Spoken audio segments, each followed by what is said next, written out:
Welcome to எண்ணும் எழுத்தும்.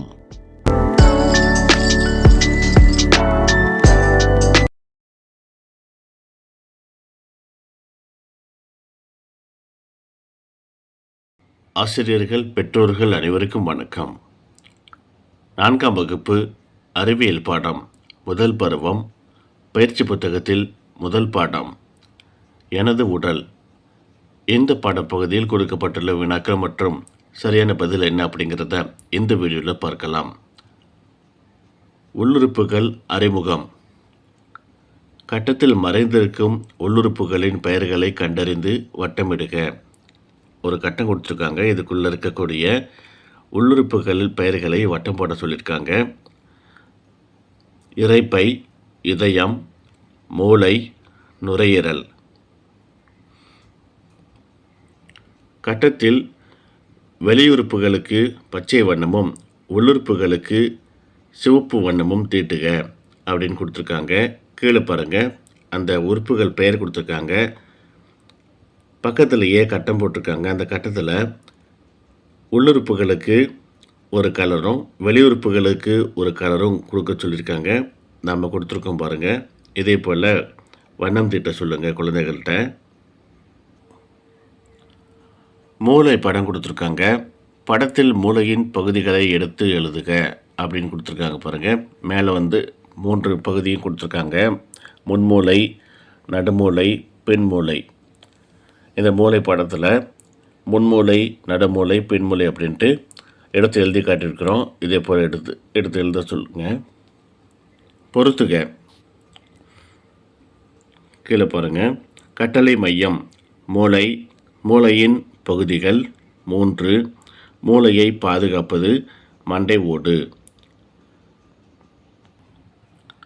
மூளையின் கட்டளைகள் சிதறி கிடைக்கின்றன, அவற்றை கண்டறிந்து எழுதுக அப்படின்னு சொல்லி கொடுத்துருக்காங்க.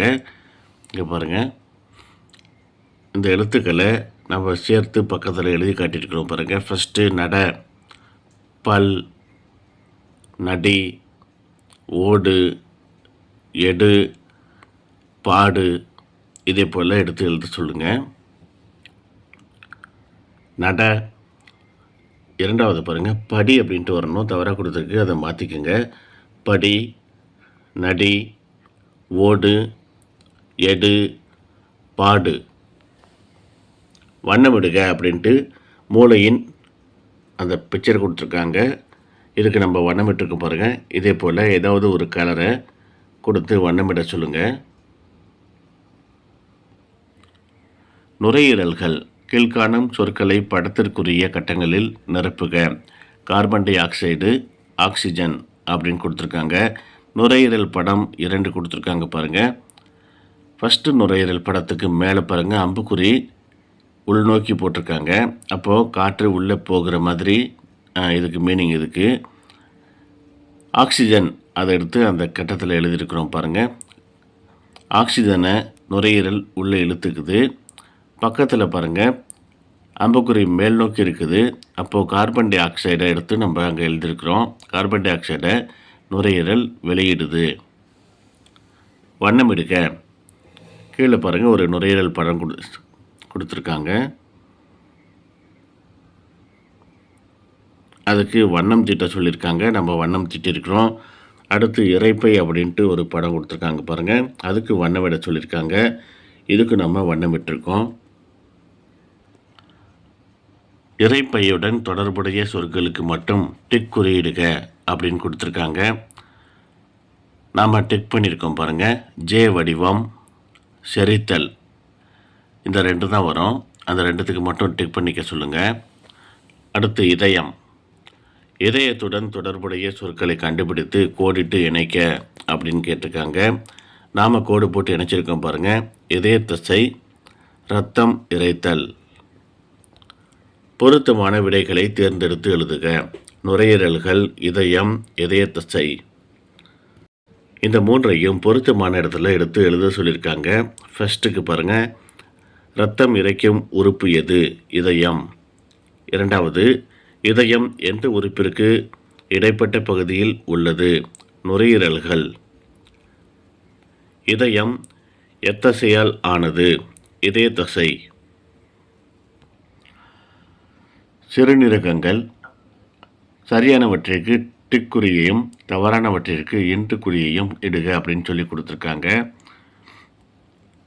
கீழே பாருங்கள். ஃபஸ்ட்டு அவரை விதை வடிவம், இது சரியானது. அடுத்து நச்சுக்கள், இரத்தம், சிறுநீரகங்களின் எண்ணிக்கை அப்படின்னு சொல்லிட்டு 2 கொடுத்துருக்காங்க, அது சரியானது. அடுத்து வண்ணமிடுக. சிறுநீரகம் படம் கொடுத்துருக்காங்க, இதுக்கு வண்ணமிட சொல்லுங்கள். அடுத்து பற்கள் பாருங்கள். ராமுவுக்கும் சோமுவுக்கும் அவரவர் பற்களுக்குரிய பலூன்களை கண்டுபிடித்து இணைக்க. பலூனில் எழுதியிருக்கு பாருங்கள். கீழே பாருங்கள், 2 பேர் போட்டிருக்காங்க, ராமு சோமு அப்படின்னு சொல்லிட்டு. ராமு அப்படிங்கிறவர் பெரியவர், சோமு சிறிய பையன். இப்போ மேலே உள்ள பலூனை பாருங்கள். ஃபஸ்ட்டு முதல் தொகுதி பற்கள், இது அந்த சிறுவனுக்கு தான் பொருத்தமானது. அவன் கையிலேருந்து ஒரு நூல் வர மாதிரி அந்த பலூனுக்கு ஒன்று வரைஞ்சிருக்கோம் பாருங்கள். பால் பற்கள் 20 அப்படின்ட்டு அடுத்து இருக்குது, அதுவும் அந்த சிறுவனுக்குரியது தான். அடுத்து 4ஆவதாக உள்ள பலூன் பாருங்கள். 6 மாதம் முதல் வளர்வது பால் பற்கள் அப்படின்ட்டுருக்கு, இதுவும் அந்த சிறுவனுக்குரியது தான். 3ஆவது பலூனும் 5ஆவது பலூனும் அந்த பெரியவருக்கு உரியது. நிலைத்த பற்கள் 32, இது அந்த பெரியவருக்கு உள்ளது, ராமுக்கு உள்ளது. அடுத்து விழுந்தால் மீண்டும் முளைக்காது, இதுவும் ராமுக்கு உள்ள பற்கள். அடுத்து பாருங்கள். பற்களுக்கு பலம் தரும் உணவுகள் எனக்கு பிடித்த ஏதேனும் ஒரு உணவுப் பொருளின் படத்தை வரைந்து வண்ணம் தீட்டுக அப்படின்னு சொல்லிட்டு கீழே பாருங்கள். கேரட் படம் நம்ம வரைஞ்சிருக்கிறோம், அதுக்கு வண்ணமிட்டிருக்கோம். ஏதாவது ஒரு வெஜிடபிள் வரைந்து அங்கே வண்ணம் தீட்ட சொல்லுங்கள் குழந்தைகளை. எலும்புகள் மற்றும் தசைகள்.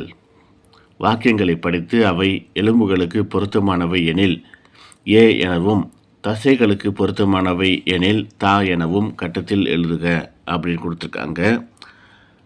உடலுக்கு வடிவத்தை தருவது எலும்பு, அதனால் ஏ அப்படின்ட்டு கடைசியில் கட்டத்தில் போட்டுங்க. உடலின் மென்மையான பாகங்கள் தசை, அதனால் கட்டத்துக்குள்ளே தா போட்டிருக்கேன். கடினமான உறுப்பு எலும்பு, ஏ போட்டுக்கலாம். ரப்பர் பட்டை போன்று நீண்டு சுருங்குவது தசை, அதனால் தா போட்டுக்கலாம். எலும்புகளுக்கு வலு சேர்க்கும் உணவுகளுக்கு மட்டும் வட்டத்தில் வண்ணம் இடுக அப்படின்னு கேட்டிருக்கு. கீழே பாருங்கள், முட்டை. அடுத்து பாருங்கள், இங்கே பால். அடுத்து பன்னீர். இவங்களுக்கு மட்டும் வட்டத்தில் வண்ணமிட்டிருக்கோம் பாருங்கள், இதே போல் செய்ய சொல்லுங்கள். மாத தேர்வு கொடுத்துருக்காங்க. இங்கே கொடுக்கப்பட்டுள்ள இந்த பத்தியை படித்து பார்க்க சொல்லுங்கள். இதிலிருந்து ஒரு 5 கேள்விகள் கீழே கேட்டிருக்காங்க. முதல் கேள்வி, இதய துடிப்பை அறிய உதவும் கருவி எது? ஸ்டெதஸ்கோப். மூச்சை உள்ளிழுத்து வெளிவிடும்போது நுரையீரலுக்குள் சென்று வெளிவரும் வாயுக்கள் முறையே ஆக்சிஜன், கார்பன் டை ஆக்சைடு. மாணவர் கூறிய விழுந்துவிடும் பற்கள் மற்றும் மருத்துவர் கூறிய முளைத்துவிடும் பற்கள் முறையே பால் பற்கள் மற்றும் நிலைத்த பற்கள். எலும்புகளும் தசைகளும் ஆரோக்கியமாக இருக்க நாம் என்ன செய்ய வேண்டும்? ஆ மற்றும் ஆவண்ணா, இதான் சரியானது. பத்தியில் குறிப்பிடப்படாத வெளியுறுப்பு எது? மூக்கு. அடுத்து பாருங்கள், வளரறி மதிப்பீடு. சரியான விடையை தேர்ந்தெடுத்து நிழலிடுக அப்படின்னு சொல்லி கேட்டிருக்காங்க. சரியான கூட்டை தெரிவு செய்க. கீழே பாருங்கள், கூட்டு கொடுத்துருக்காங்க. இதில் ஈனா இருக்குது பாருங்கள், 1, 2, 1, 3, 2 அப்படின்ட்டு பாருங்கள், இதுதான் சரியானது. அடுத்த கேள்வி, கீழ்காண்பவனவற்றுள் எந்த உறுப்புகளுக்கு இதயம் இரத்தத்தை அனுப்புகிறது? நுரையீரல், மூளை, சிறுநீரகம். கடைசியாக பாருங்கள், இவை அனைத்திற்கும் ஈனா தான் சரியானது. இதயம் உடலினுள் எங்கே அமைந்துள்ளது? நுரையீரல்களுக்கு இடைப்பட்ட பகுதியில். இதயம் எந்த தசையால் ஆனது? இதய தசை. கோபி பழங்கள், காய்கறிகள், பால் பொருட்கள் போன்ற சத்தான உணவுப் பொருட்களை எடுத்துக்கொள்ளாத காரணத்தால் அவனுடைய நிலைத்த பற்கள் சில விழுந்துவிட்டன. இதனால் கோபி எதிர்கொள்ளும் பிரச்சனை என்ன? உண்பதிலும் பேசுவதிலும் சிரமம். கணியன்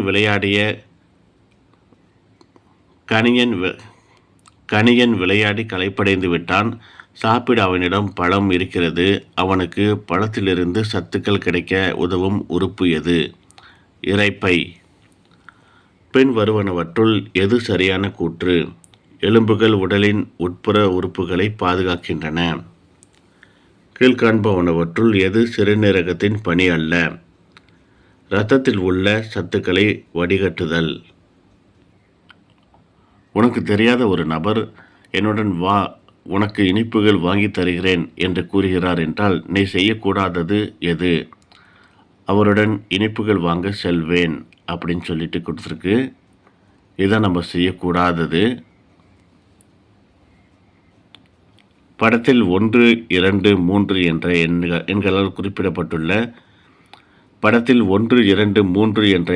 குறிப்பிடப்பட்டுள்ள மூளையின் பாகங்களின் சரியான வரிசையை தேர்ந்தெடு அப்படின்னு கொடுத்துருக்காங்க. முன்மூளை, நடுமூளை, பின்மூளை, இதுதான் சரியான வரிசை. விடைத்தாள், இந்த விடைத்தாள் பார்த்து அப்படியே குறிச்சிக்க சொல்லுங்கள்.